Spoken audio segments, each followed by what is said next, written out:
Hello everyone, welcome back to our library. आपकी अपनी library में आपका स्वागत है। आज हम अपनी लाइब्रेरी के पिटारे में से पढ़ेंगे एक नई कहानी जिसका नाम है छुटकी, और ये कहानी लिखी गई है रेनू चौहान के द्वारा। तो हम देखेंगे कि ये छुटकी कौन है, इसका क्या कमाल है और ये क्या करती है। तो छुटकी के बारे में तो हमें जब हम ये कहानी पढ़ेंगे तभी हमें पता चलेगा। तो चलो छुटकी से परिचय लेते हैं, छुटकी से जानकारी करते हैं।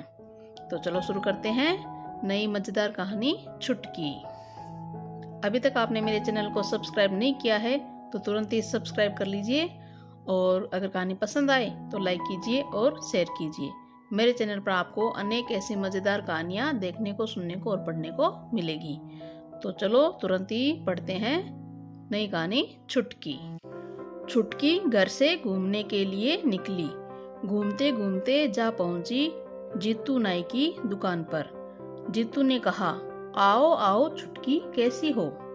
छुटकी ने मुस्कुराकर हाथ हिलाया और कहा, अच्छी हूँ दादा, आपकी मदद करूं। वहाँ 4-5 बच्चे हजामत के लिए बैठे हुए थे। छुटकी उन्हें देखकर खिल उठी। उसने एक एक कर सब बच्चों के अलग अलग स्टाइल में बाल काट दिए। बच्चों ने अपने को जब आईने में देखा तो बेहद खुश हुए। जीतू और छुटकी को धन्यवाद दिया।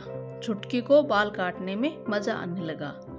अब तो रोज वह सलीके से सभी ग्राहकों के बाल काटने लगी। ग्राहक खुश होकर जीतू को 2 गुना दाम देने लगे। एक दिन छुटकी सैर के लिए सैलून के बाहर निकली।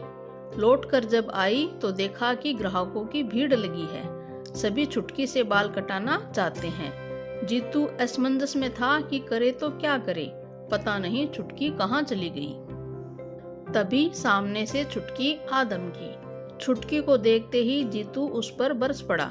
कहाँ चली गई थी, इतनी देर लगा दी, पता है ग्राहक कब से तुम्हारा इंतजार कर रहे हैं। मुंह फुलाकर छुटकी जीतू की दुकान से बाहर चली गई। ग्राहक भी थोड़ी देर में बिना बाल कटाए लौट गए। घूमते घूमते छुटकी सलमान दर्जी की दुकान पर जा पहुंची। वहां सीलने वाले कपड़ों का ढेर लगा हुआ था। दर्जी आंखों पर चश्मा चढ़ाए बड़े मजे से एक पजामा काटने में लगा था। छुटकी ने धीरे से कहा, नमस्ते दादू, क्या मैं अंदर आ सकती हूँ। दर्जी ने छुटकी को ऊपर से नीचे तक बड़े ध्यान से देखा और फिर बोला, आओ आओ नन्ही, कहाँ घूम रही हो। क्या मैं आपकी मदद करूं? छुटकी ने पूछा। अरे तुम तो नन्ही सी हो, तुम मेरी भला क्या मदद कर सकती हो। पर कोई बात नहीं, बैठो। तुम मेरे पास बैठकर बातें करोगी तो मुझे काम में और मजा आएगा, दर्जी ने कहा। खिलखिलाकर छुटकी उठी और उसने आनन फानन में पजामा काट दिया और बोली, अब इसे सिलो दादू, देखो मैंने नए स्टाइल का पजामा काटा है, आपको पसंद आएगा। देखते ही देखते छुटकी ने वहां रखे सारे कपड़े काट दिए। अब दादू को सीलना भर बाकी था। अब तो यह रोज का काम हो गया। दर्जी कपड़े को नाप कर रख देता, छुटकी काट कर रख देती, काम जल्दी हो जाता। ग्राहक को समय पर एक से एक सुंदर डिजाइन के कपड़े सिले मिलते। वो अधिक दाम देकर कपड़े ले जाता। दूर दूर से ग्राहक आने लगे। काम दिन पर दिन बढ़ने लगा। एक दिन छुटकी देर रात तक काम करती रही, फिर सुबह देर तक सोती रही। अगले दिन सवेरे दर्जी ने जब उसे देर तक सोते देखा तो गुस्से से आग बबूला हो गया। जोर से चिल्लाया, अरे कामचोर, अभी तक सो रही है, देखती नहीं कितना काम पड़ा है, उठो। कहकर दर्जी ने उसे पैर से ठोकर मार दी। छुटकी लुढ़क कर दुकान से बाहर जा गिरी।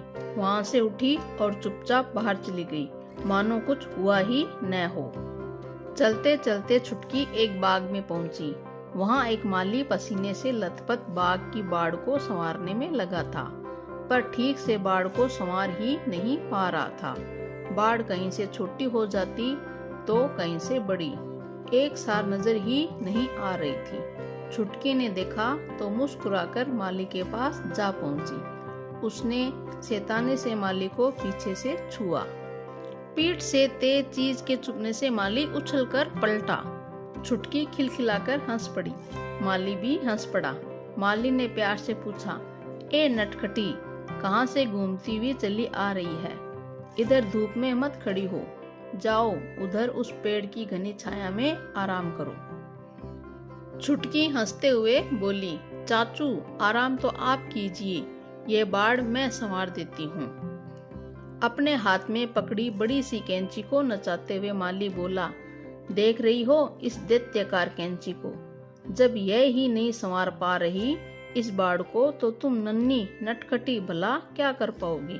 जाओ जाओ बच्चे, जिद नहीं करते, जाओ उधर छाया में जाकर आराम से बैठो। इठलाती हुई छुटकी आगे बढ़ी और तुरंत फुरत उसने सारी बाड़ को बड़े खूबसूरत ढंग से एक रूपता में काट दिया। माली फटी आंखों से देखता रहा। बस फिर क्या था, नटखटी यह गई और वह गई। उसने पार्क के सारे पौधों बड़ों को खूबसूरती से काटकर एक नया आकार दे दिया। लोहे की तारों से बने हिरन, हाथी आदि पर चढ़ी बेलों को भी खूबसूरती से काटकर उन्हें सुंदर बना दिया। सारी बगिया बेहद खूबसूरत लगने लगी। तभी वहां कुछ लोग आए, उद्यान निरीक्षक भी आए। इतना खूबसूरत रख रखाव वाला बाग देखा तो देखते ही रह गए। निरीक्षक ने माली को अपने पास बुलाया, उसकी प्रशंसा की और सर्वोत्तम बागवान पुरस्कार देने की घोषणा की। उन्होंने माली से कहा, अब इस शहर के सारे माली तुम्हारे मार्गदर्शन में काम करेंगे। अब इस शहर के सारे बागों की जिम्मेदारी तुम पर है। माली की पगार भी कई गुना बढ़ा दी। माली ने हंसकर चुटकी को चूमते हुए गले से लगा लिया। अगले दिन से माली और छुटकी जिस बाग में भी जाते उसे संवार कर रखते थे। माली के पास बहुत काम आने लगा, परंतु वो अब आलसी हो गया था। वो दिन भर पेड़ के नीचे लंबी तान कर सोता और छुटकी अकेले ही काम करती रहती। छुटकी से कोई बातें नहीं करता तो उसे काम में बोरियत होने लगती। एक दिन काम करते करते छुटकी को मिली एक प्यारी सी रंग बिरंगी तितली। अब दोनों गप सप करने लगे। छुटकी ने तितली से हाथ मिलाना चाहा तो तितली वहां से भाग खड़ी हुई। छुटकी उसे बुलाती ही रह गई। तितली बोली, पागल हो गई हो क्या? हाथ मिलाने के चक्कर में तुम मेरे पंख ही कतर दोगी, जाओ यहाँ से। फिर दोनों खिलखिलाकर हंसने लगी। छुटकी को जैसे कोई नया खेल मिल गया। आगे आगे तितली और उसके पीछे पीछे छुटकी भागने लगी। शोरगुल सुनकर माली की नींद खुल गई। उसने छुटकी को भागते देखा तो घबराकर चिल्लाया, अरे ओ कामचोर, कहाँ जा रही है? लौटकर इधर आ, देखती नहीं कितना काम पड़ा है। अपनी धोती संभालता जूते हाथ में पकड़े माली छुटकी के पीछे भागा। तितली और छुटकी बगिया से बाहर चले गई। जल्दबाजी में माली वहीं पेड़ से टकराकर गिर गया और रोने लगा। छुटकी भागती जा रही थी कि तभी उसने देखा एक घर के बाहर के दरवाजे बैठी एक नन्ही बच्ची सिसक रही है। छुटकी उसके पास गई और उसने प्यार से पूछा कि तुम क्यों रो रही हो?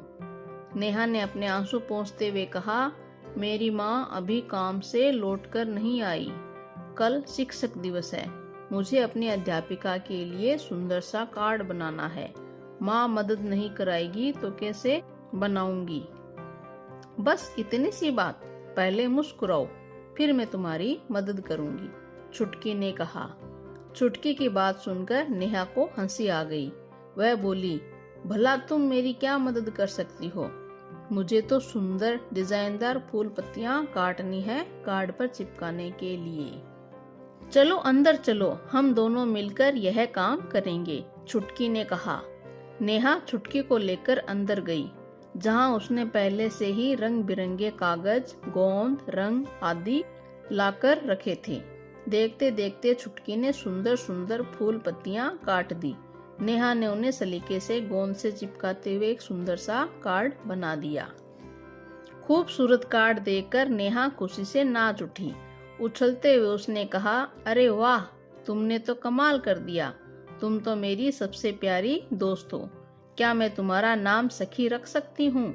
छुटकी कैंची ने कहा, हाँ हाँ, क्यों नहीं, हम दोनों दोस्त ही तो हैं। अगले दिन स्कूल में नेहा का कार्ड सबसे अधिक सराहा गया। उसके बाद से जिसको भी आर्ट क्राफ्ट का सुंदर काम करना होता वो तुरंत नेहा के पास दौड़ा चला आता। नेहा अपनी सखी छोटी कैंची के पास दौड़ी जाती। फिर दोनों मिलजुल कर हंसते खेलते काम करते, साथ में ढेरों प्यारी प्यारी बातें भी करते। काम करने के बाद नेहा अपनी सखी छुटकी को संभालकर अपनी मेज की ड्रॉअर में रख देती, जहां बेटी छुटकी अगला काम आने का इंतजार करती।